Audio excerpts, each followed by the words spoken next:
Hello hi నమస్తే నేను మీ Saritha welcome back to Saritha cooking and vlogs. ఈరోజు మన రెసిపీ వచ్చేసి మెంతి కూర చికెన్ అండి. టేస్ట్ అయితే నిజంగా చెప్తున్నా చాలా బాగుంటుంది. సో ఎప్పుడు ట్రై చేయకపోతే మాత్రం కంపల్సరీ ట్రై చేయండి. సో చేదు అనేది కూడా ఏమి ఉండదు. సో ఎంత చికెన్కి ఎంత క్వాంటిటీ అంటే మెంతి కూర తీసుకోవాలనేది కూడా కరెక్ట్ చెప్తాను. వీడియో స్కిప్ చేయకుండా లాస్ట్ వరకు చూసేయండి. సో నచ్చిన తర్వాత కంపల్సరీ మాత్రం లైక్ చేయండి.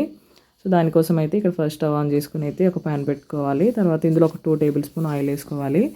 ఇలా ఆయిల్ వేసుకున్న తర్వాత ఇందులోకి చిన్నవైతే 2 ఆనియన్స్, లేకపోతే పెద్దదైతే 1 ఆనియన్, అలానే ఒక 2-3 పచ్చిమిర్చి వేసుకొని సో ఇలా ఫ్రై చేసుకోవాలండి. సో ఆనియన్స్ తొందరగా ఫ్రై అవ్వాలంటే కొంచెం సాల్ట్ వేసుకోండి. ఇలా వేసుకోవడం వల్ల ఆనియన్స్ అనేవి తొందరగా మగ్గుతాయి. సో ఇలా ఫ్రై అయిపోయిన తర్వాత ఇప్పుడు ఇందులోకి అయితే ఒక కట్ట మెంతి కూర వేసుకోవాలి. సో నేను అంటే ఇక్కడ 1/2 కేజీ చికెన్ తీసుకున్నానండి. దానికైతే ఒక కట్ట మెంతి కూర సరిపోతుంది. ఇది వచ్చేసి మనం ఇలా కాడలతోనే కట్ చేసుకుని మంచిగా వాష్ చేసుకుని ఇందులో వేసుకుంటే మనకు అంటే ఎక్కువ చేదు కూడా ఏమి అనిపించదండి. సో కొందరు ఆకులే వేసుకుంటారు, కానీ లేదు అంటే కాడలు వేసుకున్నా బాగుంటుందండి. సో లేత కాడలే కాబట్టి ఏం కాదు.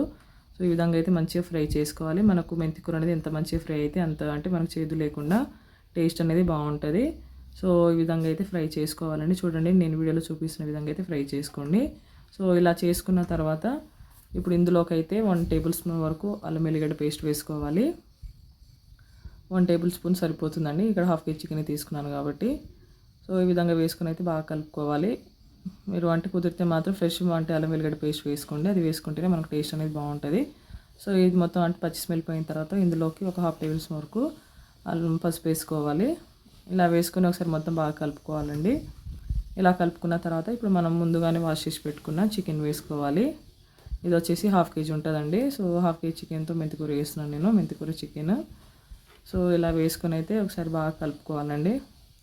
సో బాగా కలిపేసి మూత పెట్టేసి మనం అంటే లో టు మీడియం అంటే అడ్జస్ట్ చేసుకుంటూ ఒక 10 to 15 మినిట్స్ వరకు అయితే ఉడికించుకోవాలి. అప్పుడు ఆ టైంలో మనకు అంటే చికెన్ అనేది మంచిగా అంటే 90% అయితే కుక్ అయిపోతుంది.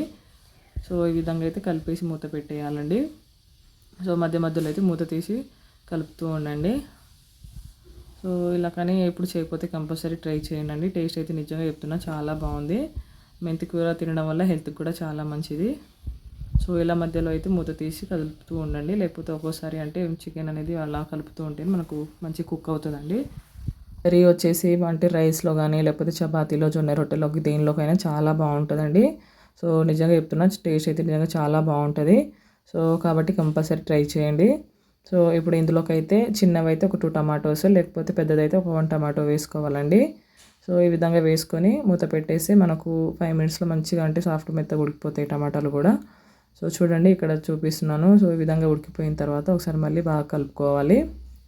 సో ఇలా ఉడుకుతున్నప్పుడే మనకు ఆ టేస్ట్ అంటే ఫ్లేవర్ కానీ స్మెల్ అనేది చాలా బాగా వస్తుందండి. సో ఇలా కలుపుకున్న తర్వాత ఇప్పుడు ఇందులోకి అయితే ఇక్కడనైతే ఒక 2 టేబుల్ స్పూన్ వరకు కారం వేసుకున్నాను. మీ కారాన్ని బట్టి మీరు తినే స్పైస్ని బట్టి కొంచెం ఎక్కువ తక్కువ చూసి వేసుకోండి. అలానే ఇందులోకి ఇప్పుడు ఒక 1 టేబుల్ స్పూన్ వరకు ధనియా పౌడర్ వేసుకోవాలి. అలానే ఇప్పుడు ఇందులోకి అయితే కొంచెం గరం మసాలా కూడా వేసుకోవాలండి. సో ఇక్కడ 1/2 టేబుల్ స్పూన్ వరకు గరం మసాలా వేసుకున్నాను. ఇలా వేసుకుని తర్వాత సాల్ట్ కూడా వేసుకోండి. సాల్ట్ కూడా మీ టేస్ట్ తగ్గట్టు సాల్ట్ వేసుకోవాలి. సో ఇలా అన్నీ వేసుకుని అయితే బాగా కలుపుకోవాలండి. చాలా సింపుల్ ప్రాసెస్, అలానే అంటే తొందరగా కుక్ అయిపోతుంది చికెన్ కూడా. సో అలానే టేస్ట్ కూడా చాలా బాగుంటుందండి. కాబట్టి ఈసారికి అయితే ఈ సండేకి ఇలా కంపల్సరీ ట్రై చేయండి. అంటే కార్తీక మాసం కాబట్టి చాలామంది తినరు. ఇది అంటే కార్తీక మాసం అయిపోయిన తర్వాత తినే టైంలో కూడా ఇలా చేసి చూడండి. లేకపోతే నిజంగా చెప్తున్నా టేస్ట్ అయితే నిజంగా చాలా బాగుంటుంది. సో ఇలా ఇంకో 5 మినిట్స్ వరకు ఉడికించుకొని లాస్ట్లో కొత్తిమీర వేసుకొని సర్వ్ చేసుకోవడం అంతే అండి. సో ఈసారికి అయితే కంపల్సరీ ఇలా ట్రై చేయండి. సో వీడియో నచ్చితే మాత్రం కంపల్సరీ లైక్ చేయండి, అలానే షేర్ చేయండి. మరిన్ని రెసిపీస్ కోసం నా ఛానల్ అయితే సబ్స్క్రైబ్ చేసుకోండి. మనం అంటే గోంగూర చికెన్ ఇంకా వేరే కలర్ చికెన్స్ కంపేర్ చేస్తే మెంతికూర చికెన్ అయితే నిజంగా చాలా బాగుంది. సో వీడియో చూసి నచ్చితే కంపల్సరీ లైక్ చేయడం మర్చిపోవద్దు. Thanks for watching.